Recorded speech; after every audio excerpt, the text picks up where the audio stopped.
We often view American history as a steady, peaceful march toward liberty, a straight line of progress. But the reality is far more violent. From the earliest days of colonization, the conquest of this continent required the systematic displacement of native peoples. And starting in 1619, the economy of these coastal settlements was built on the labor of enslaved Africans. These two facts embedded a massive contradiction into the bedrock of the colonies. To survive their fragile early years, the colonists developed a specific political reflex. When faced with a deep moral or structural problem, they chose to compromise, kicking the most difficult issues down the road to keep the project alive for another generation. This survival tactic created a political pressure cooker. By constantly putting off the hardest questions, the fledgling nation ensured that a future explosion was unavoidable. The first major cycle of pressure began with the British Crown.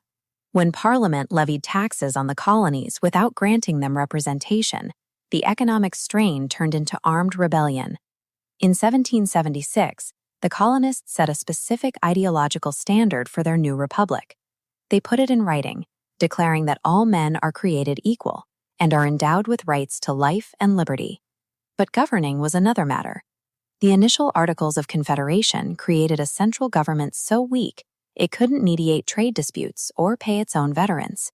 Panicked by the prospect of collapse, the Founding Fathers convened in Philadelphia in 1787 to draft a stronger system. To secure the signature of all 13 states, the delegates made a fateful bargain. They chose to protect the legal right to own human property.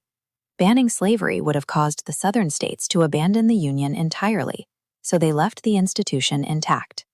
The resulting Constitution protected slavery as a legal institution, embedding a structural conflict into the nation's core legal framework. As the 19th century progressed, Americans developed a ravenous desire for land. They called it manifest destiny, the absolute belief that they were destined to stretch their civilization to the Pacific. But this rapid expansion pushed the political pressure back in Washington to its limit. This map shows the scale of those territorial acquisitions. Through the Louisiana Purchase, the Texas annexation, and the Mexican cession, the nation's physical size rapidly doubled. This expansion displaced hundreds of thousands of Native Americans, replacing them with a massive influx of prospectors and pioneers looking for property and resources. In Washington, this expansion became a zero-sum political game. Every time a new territory applied for statehood, it triggered a crisis over whether it would be admitted as a slave state or a free state. Whichever side gained a state gained voting power in Congress. Lawmakers tried to fix the math. In 1820, the Missouri Compromise drew a geographical dividing line across the continent. Anything north would be free, anything south would allow slavery. It was a desperate attempt to maintain an artificial balance of power. Eventually, the physical geography simply ran out. When the government tried to let settlers vote on the slavery question, the territories spiraled into chaos. Pro-slavery and anti-slavery factions flooded the plains, resulting in the brutal guerrilla war known as Bleeding Kansas. The breaking point came with the election of 1860.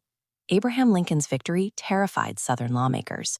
Rather than lose their structural power in the federal government, the Southern states chose to secede.